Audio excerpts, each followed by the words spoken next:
Hi, this is Liz with Egghead Fixers. Today we're going to be discussing how to test your charger on your MSI computer.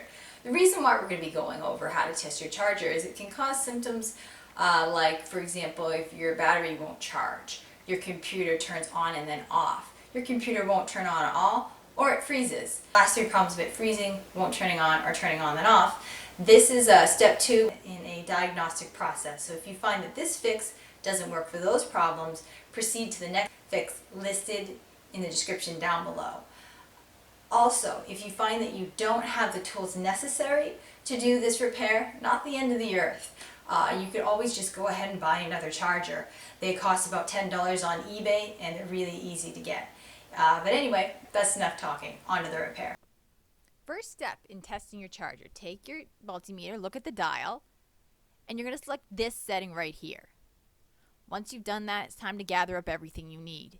You need your red and your black tester. You need your charger end, and it needs to be plugged into the wall, and you need to take the block and look at what voltage it says it should be putting out. For example, this reads 18.5 volts. So it should be near that if it's a good charger. It should be either maybe half a volt higher or half a volt lower.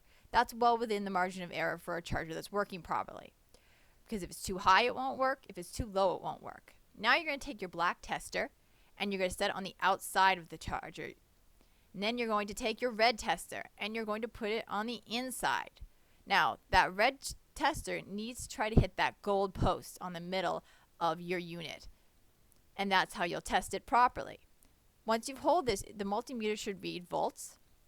And for example, this one says 19.04. Within the margin of error, that's correct for this charger. So this is a good charger. And this is an example of a bad charger. For 18.5, it should be significantly higher a reading. And that's how you test your charger. Thanks for watching our video today. Hopefully it helped fix your computer. If you have any questions or comments, please leave them down below. We'd like to answer them here quickly. If you found this video in any way helpful, please like and share. If you like do-it-yourself computers or you like being able to ask people who know what's wrong with your computer for free, go ahead and subscribe. And from one egghead to another, this is Liz signing out.